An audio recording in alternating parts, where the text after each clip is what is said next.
The cows were bawling, the ground was cracking, and my well, the one that had never gone dry in 40 years, was nothing but dust and echoes.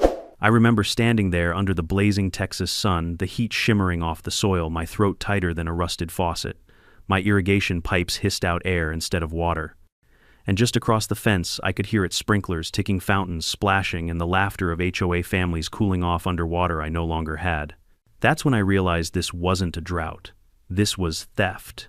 And the thief was Sarah Murphy, the so-called queen of the HOA, who once tried to fine me because my barn didn't match the neighborhood aesthetic. That day I swore I wouldn't just take back my water, I'd make sure they'd never waste another drop again. And trust me, when I was done, Sarah Murphy would have to ask my permission just to flush her pool. Before we dive in, tell me in the comments where you're watching from and what time it is, and don't forget to subscribe because you're about to hear how one old farmer bought the whole water company just to make the HOA pay. For most of my life, I thought peace was simple. You plant what you love, you water it, and you mind your own damn business. But peace doesn't last long when the HOA moves in next door. It started 5 years ago when the city decided to beautify the outskirts of our farming district. What that really meant was turning open land into high-priced cookie-cutter houses, the kind with plastic shutters, fake smiles, and real arrogance. They called it Crescent Meadows HOA, though there wasn't a single meadow left once they paved it all. At first I tried to be civil. I waved when I saw new neighbors, lent tools, even let kids come pet the calves. But soon after, the letters began showing up. The first one said my barn door color did not harmonize with community standards. The second one complained about my rooster creating a hostile sound environment. And the third one came with a $250 violation fine for having a tractor visible from the street. Guess who signed every one of those notices? Sarah Murphy. Sarah was the kind of woman who spoke like every word deserved applause. Platinum blonde hair that could blind you in sunlight, pearl necklaces for mowing the lawn, and an ego that could fill a water tower. She ran the HOA like it was a kingdom, and she was the crowned queen. I ignored most of her nonsense. My land wasn't part of the HOA, and she knew it, but that didn't stop her from trying to boss me around. She said my farm ruined the view for new buyers. I said her buyers ruined the soil. We didn't see eye to eye. Then last summer hit, and it hit hard. The hottest one on record. The county declared a stage 4 drought, no car washing, no lawn watering, no fountains, no exceptions. Every household got a strict water allotment. The local news showed lakes dropping to puddles. But somehow, Crescent Meadows looked greener than ever. Driving past the neighborhood felt like crossing into another planet. The air shimmered with sprinklers, kids ran through backyard misters, and Sarah's 3-tier fountain gushed like Niagara Falls. Meanwhile, my irrigation lines sputtered, my well pressure fell, and my crops, wheat, soy, and clover, were dying by the day. At first, I thought maybe my well pump was getting old. So I called up Earl Thompson, the only plumber in town, who still answered the phone after sundown. Earl was a grizzled old man who didn't sugarcoat anything. He stomped around the property, tapping pipes with a wrench, squinting at gauges and muttering curses that could curdle milk. After an hour, he straightened up and said, "Jose, there ain't no leak here. You got yourself a thief." I laughed, half because it sounded ridiculous, half because I was scared it might be true. Who the hell steals water, Earl? He spat a stream of tobacco juice into the dirt. Somebody with a big yard and no conscience. The words stuck in my head like burrs. Over the next week, I kept watching my meter drop faster than it should. At night, I'd hear faint hissing water moving where it shouldn't. One evening, I walked down the fence line and noticed something odd. A patch of ground with freshly disturbed soil smooth as a scar. I knelt down, brushed it with my fingers, and felt it the cold touch of new PVC pipe just inches beneath the surface. I followed it with a flashlight, crawling through the tall grass, sweat rolling into my eyes. The pipe ran straight across my property line toward Crescent Meadows, and the closer it got to their side, the more careful the covering became. Fresh mulch, decorative rocks, even flower beds planted to hide the line. Someone had tapped my well. I wanted to rip it out right then, but a colder thought hit me. If I just cut it, they'd deny everything. They'd blame the drought, call me paranoid, maybe even file some bogus harassment claim. No, I needed proof. Ironclad proof. So the next morning, I started a quiet investigation. I called a friend at the county office, Linda Hayes, who owed me a favor for helping her husband repair their barn roof years ago. She dug into utility maps and told me something shocking. Crescent Meadows didn't have a secondary water line connection to the city. They were supposed to rely solely on the municipal pipeline, which had strict ration limits. Yet their consumption hadn't dropped at all. Linda said over the phone, her voice dropping low. Someone's feeding them water off the books. And if it's coming from your property, that's felony-level theft. That night, I set up 2 trail cameras near the fence. One aimed at my irrigation junction, the other facing the HOA's side. I waited. 2 nights later, the footage caught exactly what I needed.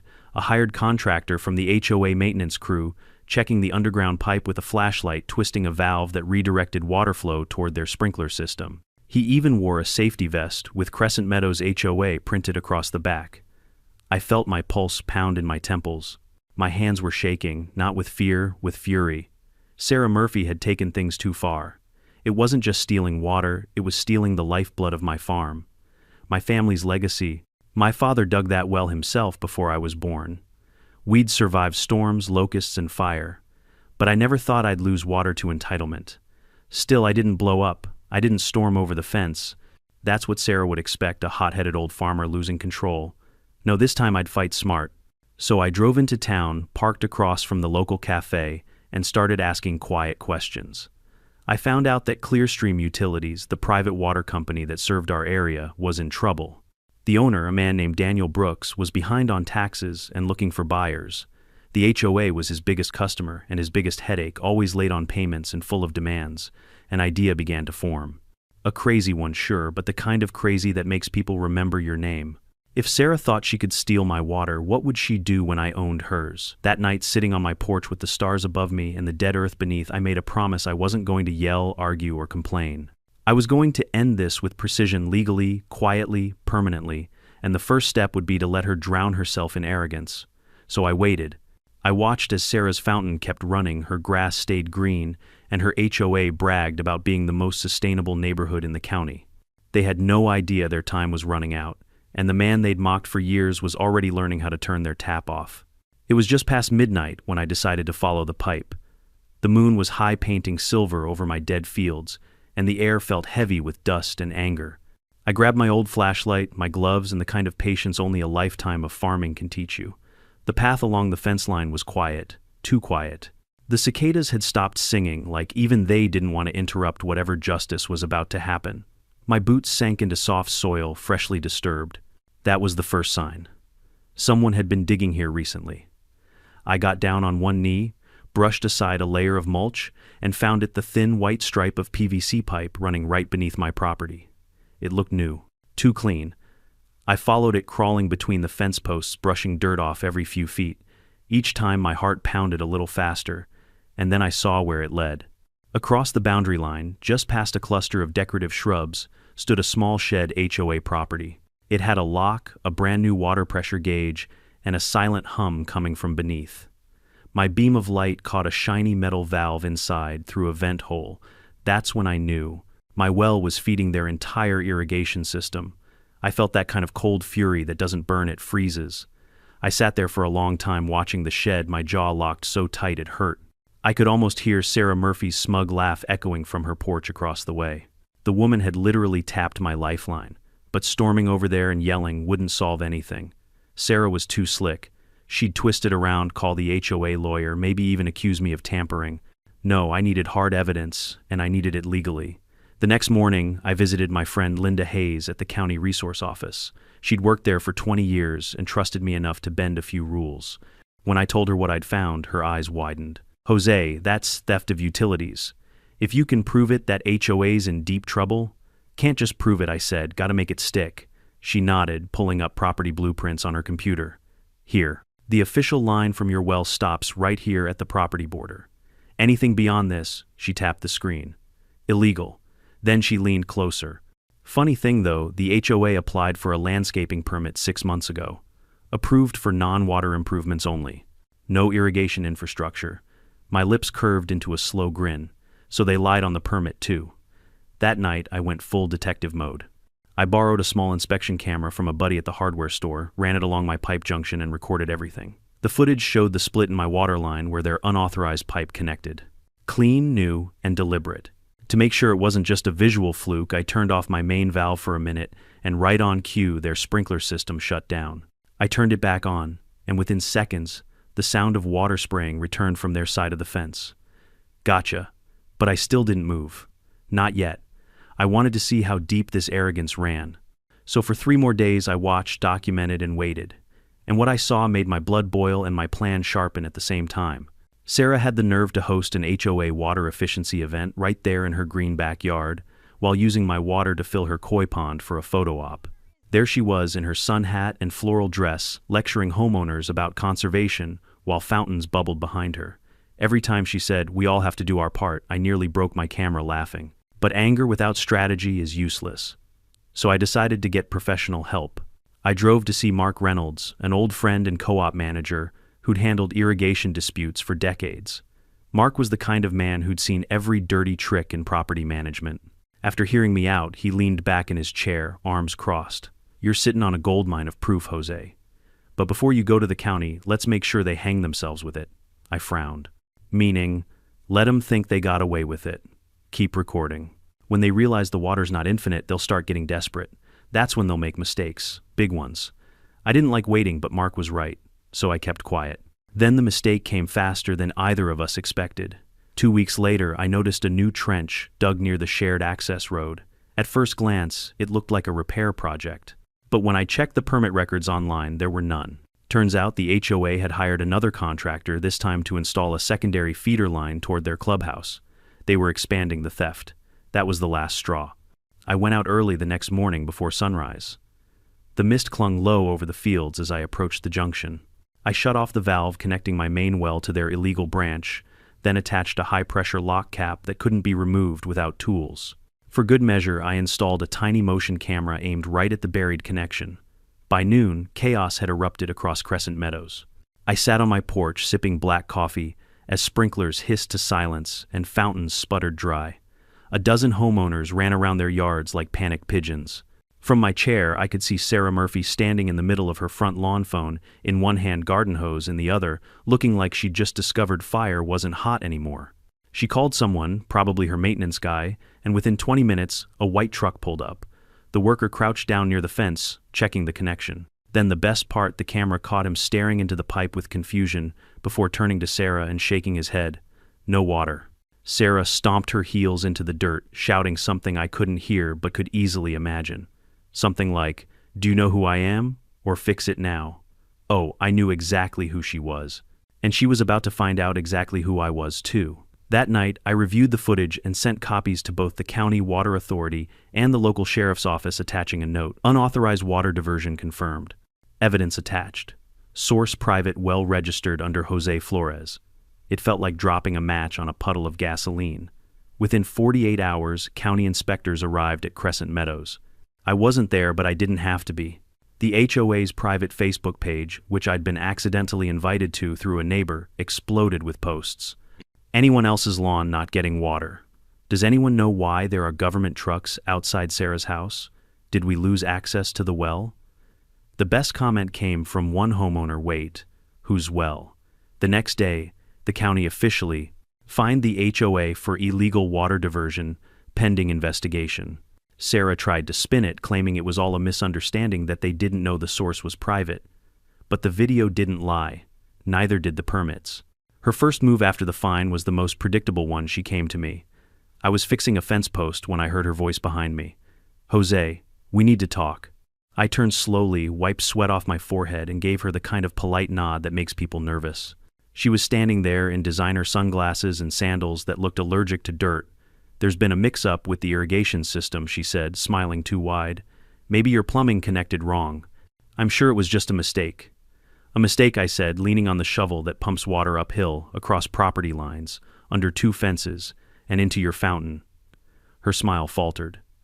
"Let's not make this ugly." "Oh, it's already ugly," I said. "You just didn't notice when it was working in your favor." She swallowed hard, then muttered, "I'll talk to the board. We'll make it right." But I wasn't interested in her promises. I already had something bigger in motion, a way to make sure this woman, her HOA, and every self-entitled neighbor who'd ever sneered at me would have to ask for permission every time they wanted a single drop. Because if she thought I'd stop at locking a pipe, she hadn't seen what happens when a farmer starts buying stock in a water company. 3 days after the inspectors left, the entire neighborhood buzzed with rumors. Crescent Meadows, once the pride of the county, now looked like a wilted salad. Sprinklers sat dead, fountains turned into bird baths, and homeowners started realizing that their monthly HOA fees had been funding Sarah Murphy's private oasis. I figured she'd try to keep things quiet, but that wasn't Sarah's way. No, Sarah handled embarrassment the way a cat handles water, by pretending it didn't exist and clawing anyone who mentioned it. So when she invited me to the HOA's annual barbecue to clear the air, I knew it wasn't an apology. It was a trap dressed in potato salad. I showed up anyway. The park was immaculate, at least what was left of it. They'd rented a massive water tank and disguised the hose under fake rocks so Sarah's personal lawn would still glisten. Half the guests knew the truth, but everyone kept smiling. That's the HOA way: gossip behind your neighbor's hydrangeas, then pretend you're best friends at the next cookout. Sarah stood near the grill wearing a pink floral blouse and a smile that could cut glass. "Jose Flores," she sang out, her tone sweet enough to rot your teeth. "I was hoping you'd stop by." "Wouldn't miss it," I said. "Heard there'd be free water." Her smile twitched. She gestured toward the food table. "Please grab a plate. We're just trying to move past all this confusion." Confusion. That was her word for felony water theft. As I filled a paper plate with baked beans, she kept talking loud enough for everyone to hear. "You know, Jose, it's such a shame when small misunderstandings turn into big problems. We're all neighbors here. Surely we can settle this without drama." I leaned on the table, met her eyes, and said, "Drama's your department, Sarah. I'm just the guy who pays for his own water." A few homeowners nearby tried not to choke on their ribs. Sarah laughed, high-pitched and brittle. "Well, I suppose we'll let the county handle it then. After all, no one wants to make this uglier than it already is." That's when her husband, Greg Murphy, the HOA's vice president of aesthetics, joined in. Big guy, golf tan, permanent sunglasses. "Jose," he said, lowering his voice, "Sarah's been under a lot of stress. Maybe you could ease up a bit. She didn't mean any harm." I looked at him, then at her. Funny. My cows didn't mean any harm either when they went thirsty. He stiffened. "You don't want this to get legal, do you?" I grinned. "Greg, it's already legal. You just don't like who's winning." Sarah's face turned redder than her wine. "Well," she said sharply, "I hope you're satisfied. You've ruined our irrigation system, and now everyone's lawns are suffering." "Correction," I said. "Your system was built on my water. You ruined it the moment you tapped that line. The whole park went quiet. You could have heard a mosquito land on a corn leaf." Sarah recovered quickly, plastering on another fake smile. "Let's not be dramatic," she said. "We can fix this like adults. Perhaps some compensation." I tilted my head. "Compensation? You mean the thousands in fines you owe the county, or the part where your HOA tried to bury evidence her mask cracked?" "You don't have proof of that." "Oh, don't worry," I said. "I'm not the one you'll need to convince." Then I tipped my hat and left. As I walked away, I could feel her glare burning through my back like sunlight through glass. That was fine. She could glare all she wanted. I was already planning the next step. That night I sat on my porch with my laptop, the screen glowing against the dark. Mark Reynolds called right on cue. "You poked the hornet's nest," he said with a chuckle. "Good," I replied. "Now they'll show where the honey's hidden." Mark laughed. "You're enjoying this too much. After what they did, not enough." He told me the county's fines had hit the HOA hard, nearly $10,000 in penalties, not counting legal fees. And because Sarah had authorized the landscaping improvements, she was personally liable. But knowing Sarah, she'd try to twist her way out of it. And that's exactly what she did. 2 days later, a letter arrived in my mailbox with the HOA seal printed on it.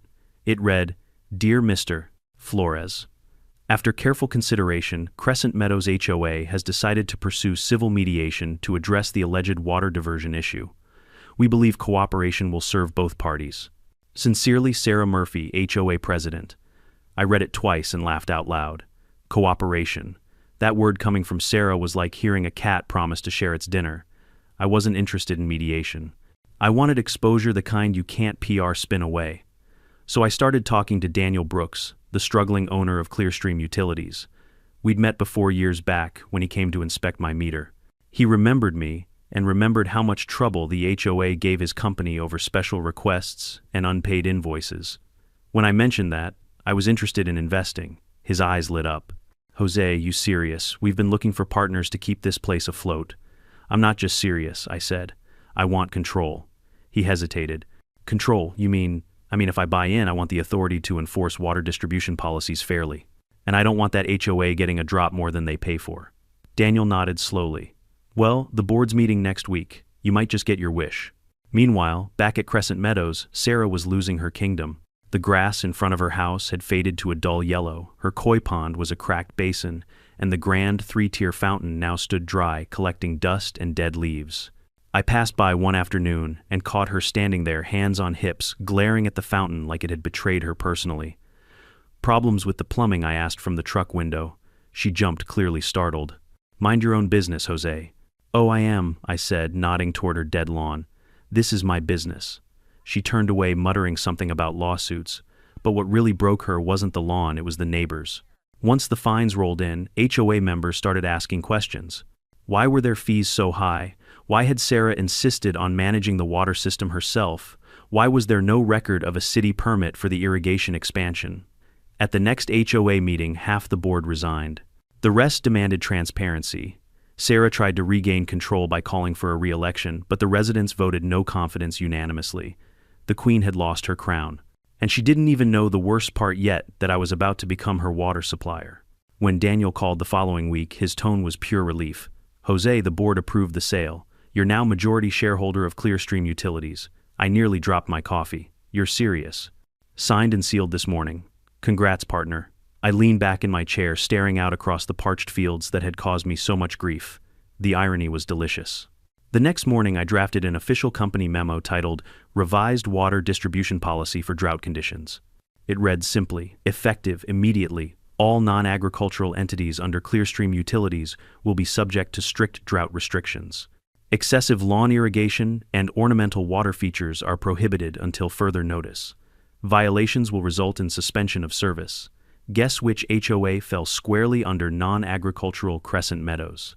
I signed it, hit send, and sat back, feeling a satisfaction no amount of revenge could top.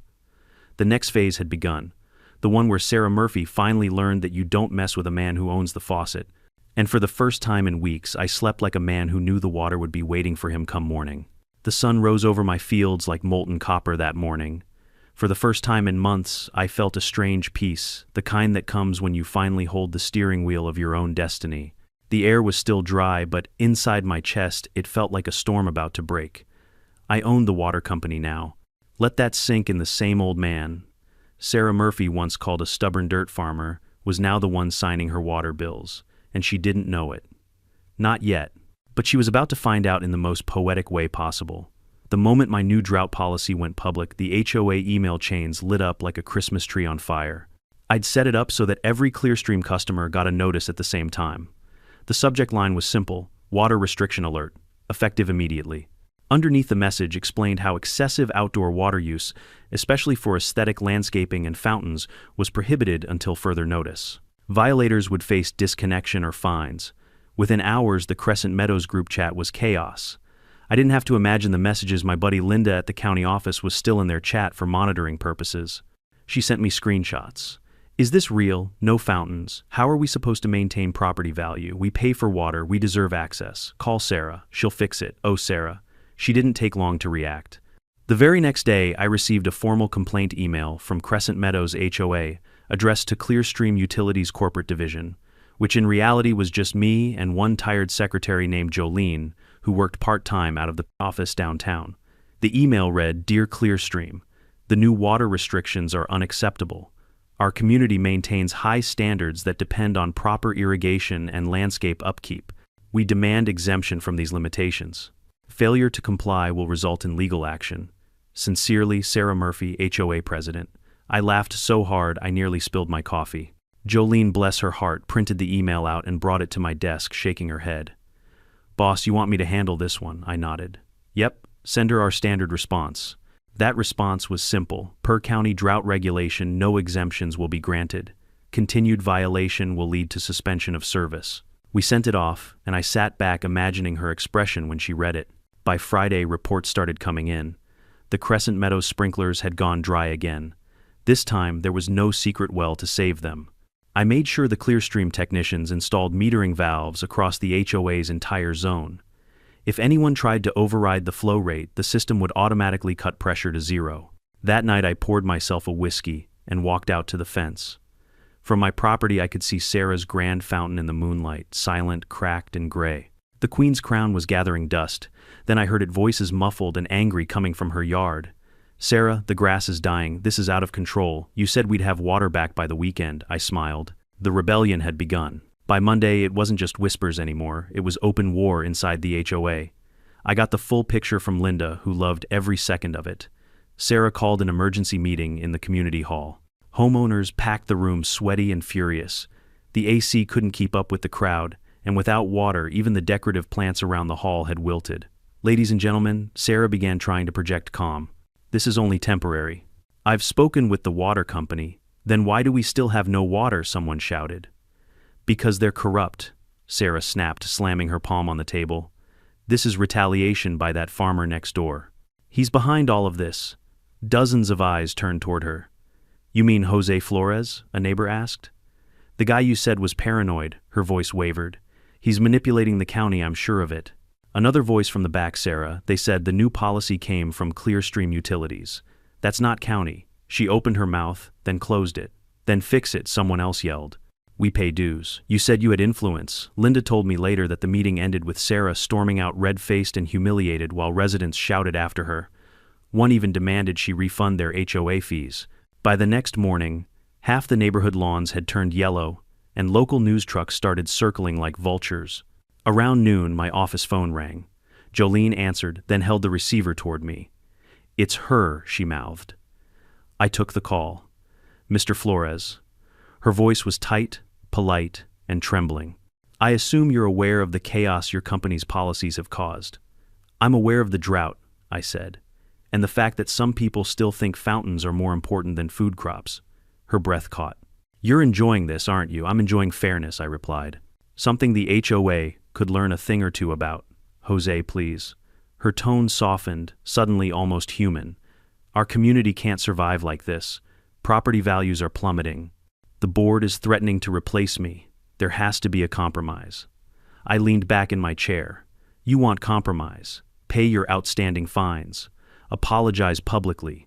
Then maybe I'll consider revising your water quota. You're blackmailing me. No, Sarah, I'm educating you. She was silent for a long time. Then, cold as ice, she said, You think you've won, but people like me don't stay down for long. Oh, I know, I said. That's why I'm making sure you don't get up. She hung up. For the next week, Sarah tried every trick in the HOA handbook. She called the county commissioner, the mayor's office, even threatened to contact a federal investigator. But every time she ran into the same wall, Clearstream Utilities now operated completely within the law. Every restriction had been approved and logged by the Drought Authority, the same one that had fined her earlier. Her final move was to attempt sabotage. One night, 2 HOA contractors were caught tampering with one of the meter boxes along the main line. Unfortunately for them, the area was under 24-hour surveillance, my cameras. The footage showed both men cutting the seal trying to adjust pressure. The second the wrench turned, the entire unit locked itself down and sent an alert directly to our office. Within 20 minutes, the sheriff's deputies were on site. The next morning, Sarah's phone number appeared on the sheriff's incident report. She had authorized the maintenance. When I read that, I couldn't help but laugh. The woman just couldn't stop digging. The fallout was spectacular. The local paper ran the headline, HOA president under investigation for water violation. Again, every store in town had copies of that article. Even the diner waitress who brought me breakfast slid the paper across the counter and winked. You see this? Jose, sounds like karma finally turned off her tap. By the end of that week, the HOA board voted unanimously to suspend Sarah as president pending investigation. Greg resigned before they could push him out. And for me, business was booming. Farmers who'd once struggled with limited irrigation now had priority access through Clearstream's new fair use policy. My fields were finally green again. Sometimes justice doesn't need a courtroom. It just needs a pipe wrench, a signature, and patience. A few days later, I got one last visit from Sarah. She showed up at my gate in the middle of the afternoon wearing a sun hat and sunglasses big enough to hide her shame. The heat shimmered around her like a mirage. I walked out slowly, wiping grease off my hands. Something I can do for you. Her voice was barely steady. You've made your point, Jose. You won. Happy now? Not yet, I said. Still waiting for that apology. She laughed bitterly. Don't hold your breath. Don't worry, I said, stepping closer. I don't need to. I've got plenty of water. She froze, face twitching, then turned on her heel and stormed back to her car. The tires spun dust all over my driveway. I watched her go until she disappeared down the road, a trail of dust, following her like the last gasp of her empire. And as I looked out over my land, the irrigation system humming smoothly again, I couldn't help but smile. The water was flowing where it belonged, and the people who stole it were finally learning what true drought feels like. It's funny how power changes the air around you. A month ago I was the dusty old farmer they laughed at, the weird guy with the roosters. Now every major homeowner in the county had my company's number saved in their phones. Same Jose Flores, same boots, same truck. But suddenly when you own the water, people remember to say, "Sir." Clearstream Utilities was a modest business, 2 technicians, 1 front desk clerk, and a system of pipes older than most marriages. But it had potential and I intended to make it shine. The first week I took over, I walked through the control room like a general inspecting his troops. Every valve, every meter, every pressure gauge, I studied them all. My partner Mark Reynolds joined me that morning, sipping black coffee as we checked the dashboards. "You sure about all this, Jose?" he asked. "Running a water company isn't like running a farm." I grinned. "It's all the same, Mark. Keep things flowing, fix leaks fast, and don't let parasites feed off your roots." He chuckled. "You mean Sarah Murphy?" "Exactly." By now Crescent Meadows was in chaos. Sarah's suspension had turned the HOA board into a battlefield. Some residents wanted her gone permanently, others blamed me for ruining the neighborhood's image. But the truth was simple. They'd built their paradise on stolen ground, and now the bill had come due. The irony, I was about to make them pay legally for what they'd once stolen. As the new owner, I met with county officials to revise the regional water distribution plan. We reclassified zones based on priority agricultural and emergency services, top priority. Residential, essential use, moderate priority. Aesthetic or non-essential, like fountains, lawns, and HOA vanity projects, restricted until the drought ended. Every word was backed by regulation, sealed and signed by the county's drought management committee. The next day, my company issued new contracts. For most people, it didn't change much, but for Crescent Meadows, the fine print hit like a hammer. Their water rate doubled, their flow quota was cut in half, and their request for beautification exemptions was denied. I knew Sarah would read that clause and choke on her lemon water. Sure enough, the following week, I received a letter written in her signature passive-aggressive tone. "To whom it may concern, it has come to our attention that Crescent Meadows HOA has been unfairly targeted under new water regulations. Our community is a model of excellence, and we refuse to be punished for our success. Please reconsider this discriminatory policy immediately. Respectfully, Sarah Murphy, HOA President, suspended." I forwarded the email to Mark and typed a short reply. "Dear Mrs. Murphy, your community is indeed a model of what happens when arrogance meets reality. Enjoy your restricted flow. Sincerely, the guy who owns the faucet." Of course, I never sent that version. Jolene wrote a proper one with legal jargon instead. But oh, I wanted to. While the HOA fumed, Clearstream started thriving. Farmers from neighboring towns came to thank me for prioritizing their irrigation systems. I drove through miles of green pastures that had been brown just weeks earlier. It felt good, not because I'd won, but because the balance was finally restored. Still, I couldn't resist checking on Crescent Meadows from time to time. Old habits die hard. Driving by one afternoon, I saw a sight that nearly made me spit out my coffee. Sarah kneeling on her lawn with a bucket trying to hand water patches of dead grass. Her once perfect emerald paradise now looked like patchwork straw. Even the HOA's prized sign, the one that read Crescent Meadows, luxury living, was starting to fade and peel. Across the street, another homeowner had replaced his grass with gravel to save on water bills. A hand-painted sign in his yard read, "Welcome to Crescent Dust Fields." Poetic justice had a sense of humor. A week later, Mark and I attended a county business luncheon, mostly bureaucrats, landowners, and a few old money types pretending to care about conservation. I wasn't one for fancy events, but Mark insisted. Halfway through the meeting, I felt a hand on my shoulder. I turned, and there she was. Sarah Murphy in a beige suit and a smile sharper than broken glass. "Jose Flores," she said, voice dripping honey and venom. "I hear congratulations are in order. The town's newest tycoon." "Never thought I'd see you outside a fountain," I said. Her smile flickered. "You've made your point. But if you think this power trip will last, you're mistaken. People are already complaining. My HOA isn't the only one suffering." I took a sip of my coffee. "Difference is, they didn't steal their supply first." She leaned closer, whispering, "You can't keep me down forever, old man. You own the water company now, sure, but I know people. Investors.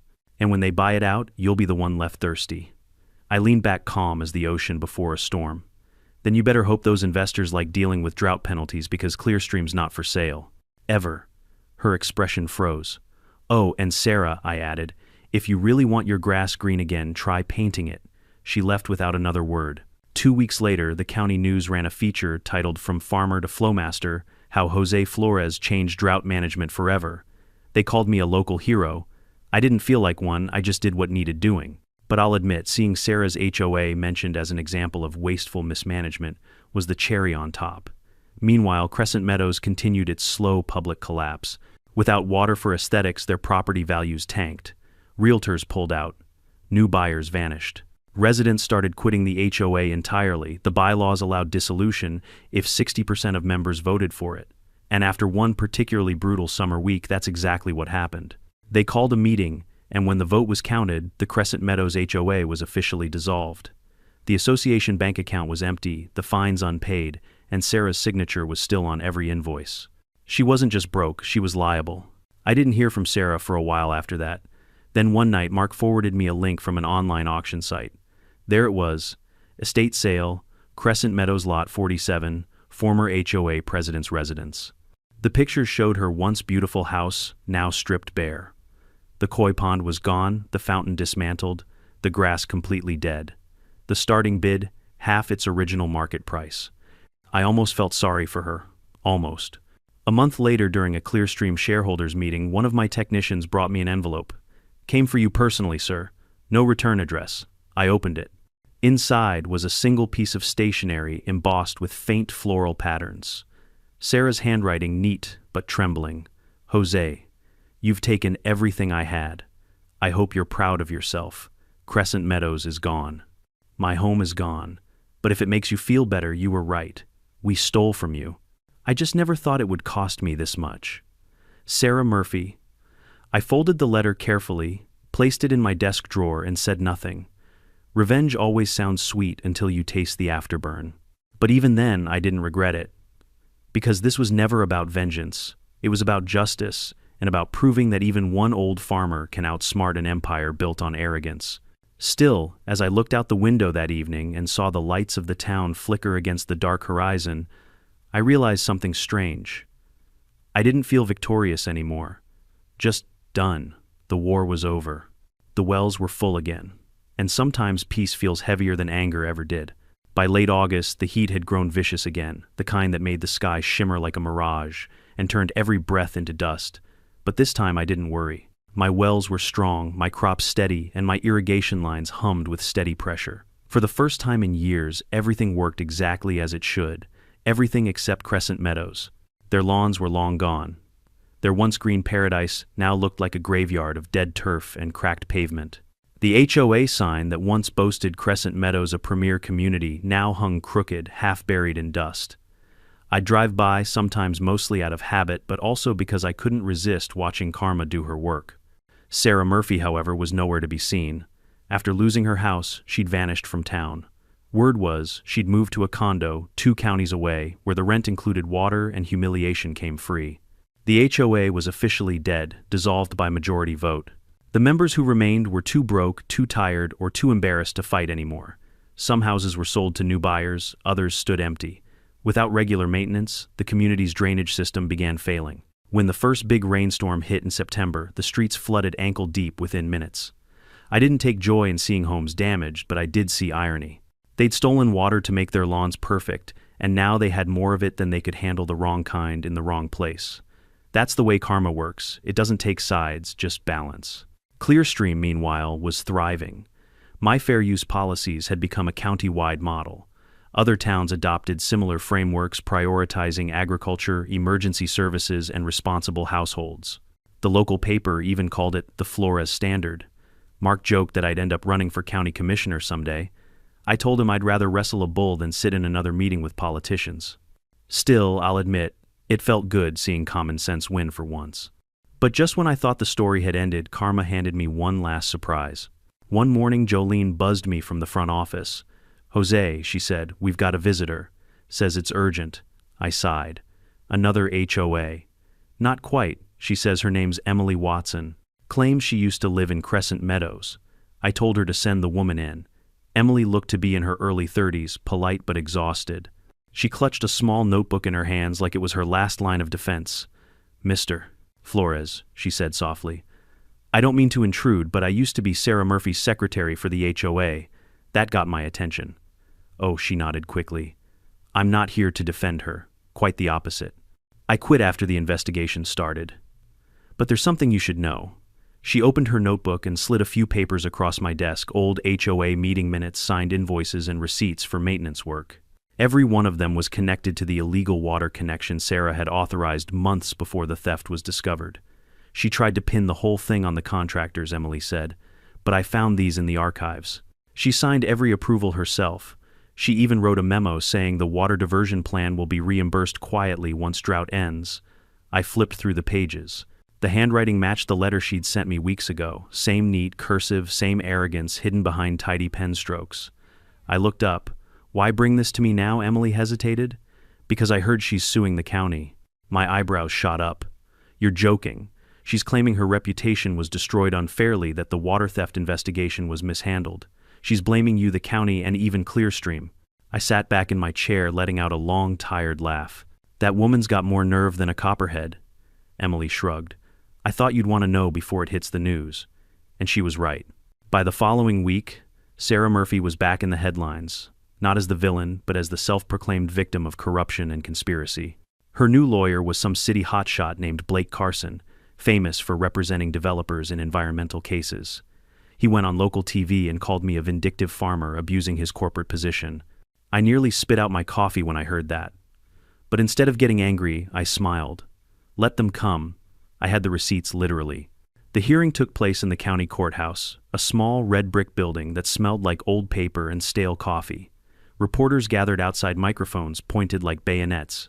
Sarah walked in wearing a gray suit flanked by her lawyer, chin high as ever. She gave me a passing glance that said, "You can't touch me anymore."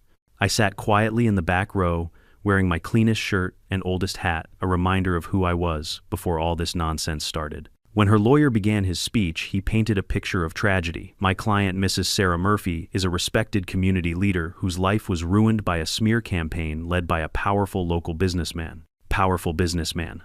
That one made me snort. I was a farmer with a company the size of a gas station. Then came the evidence stage, and that's when Emily Watson took the stand. She looked nervous but determined. When asked if she had proof that Sarah authorized the theft, she opened her notebook. The courtroom went dead silent as she read the memos one after another. Sarah Murphy directive to extend water line under community fence. Sarah Murphy approval to use unregistered contractor. Sarah Murphy note, do not discuss with county until after dry season. Each document had her signature dated and clear. Sarah's lawyer tried to object, claiming the documents were unauthorized, but the judge wasn't buying it. By the end of the day, Sarah's face had turned the color of clay. She didn't look at me once. When the verdict came, the judge dismissed her lawsuit entirely and added a recommendation for the district attorney to review the case for possible fraudulent filings. The reporters rushed out to file their stories before sunset.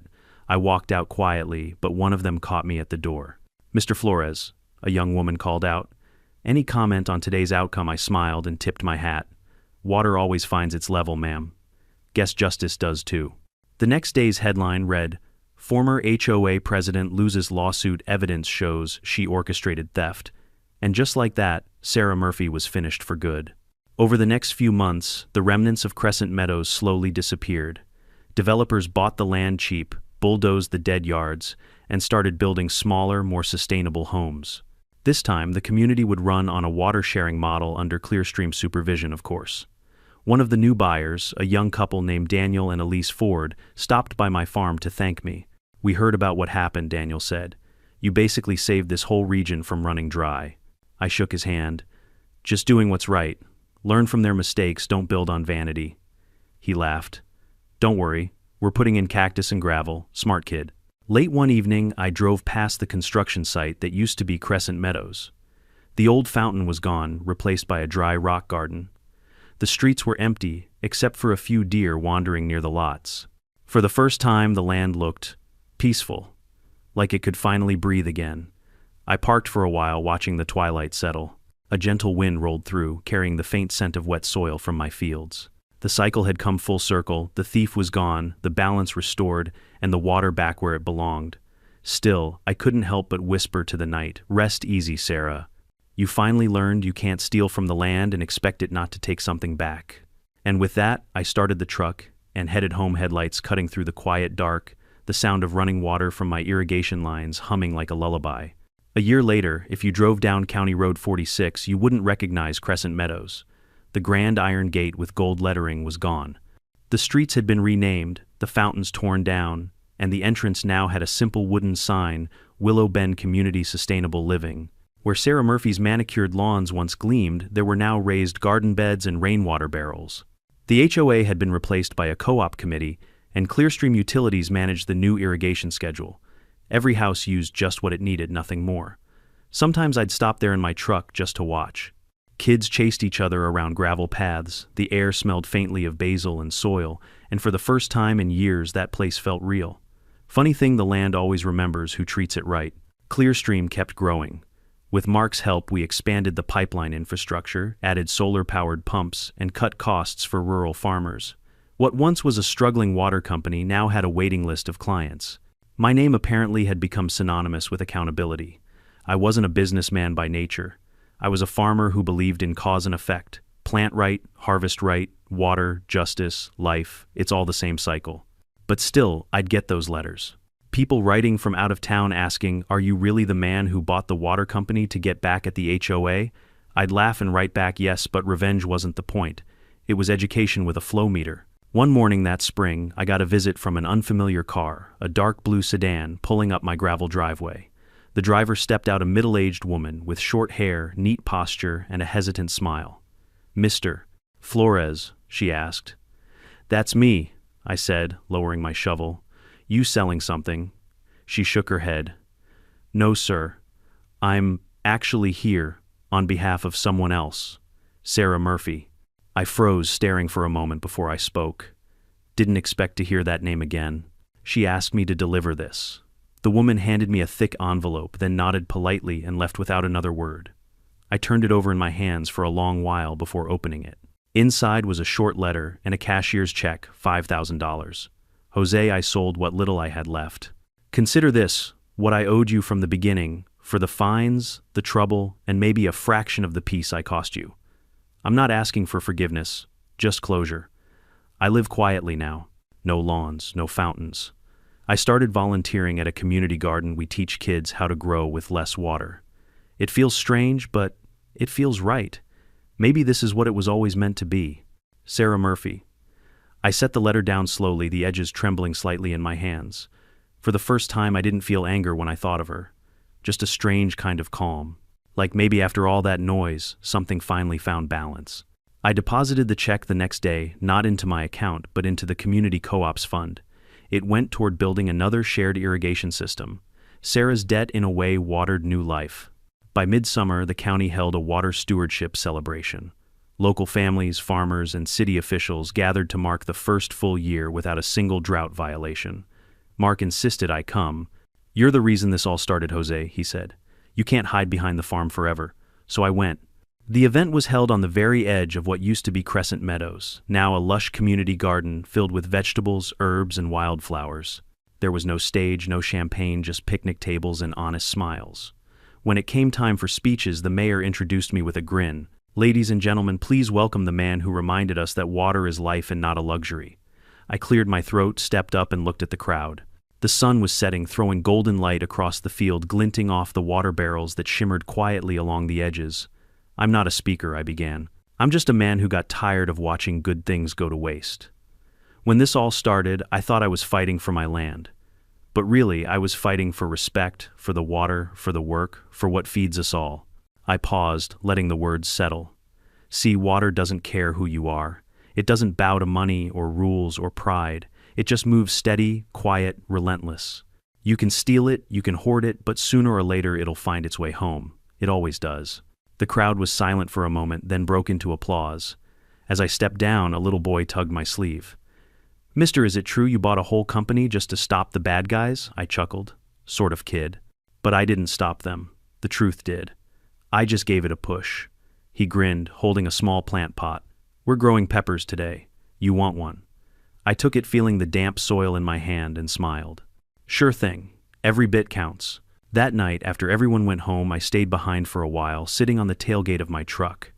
The stars stretched out endless above the dark fields, and the air smelled faintly of rain. Mark walked up beside me with 2 cold sodas. You did good, old man. I smiled. We did good. He looked out at the horizon. Think Sarah ever drives by here, I shrugged. Maybe. But I think she's where she needs to be. Sometimes you gotta lose everything before you start learning. He nodded slowly. Funny how life works. Funny, I said. But fair. We sat in silence for a long time, listening to the hum of crickets and the slow, steady trickle of water in the nearby canal. The sound of something constant, eternal, forgiving. If you've stuck with me till now, here's what I want you to take away. Life has a rhythm like the flow of a stream. You can try to dam it up, redirect it, or steal from it, but sooner or later it'll carve its own way back. Sarah Murphy tried to control everything, nature, neighbors, even the truth. And in the end, she lost it all. But she also learned. And maybe that's what justice really is, not revenge but realization.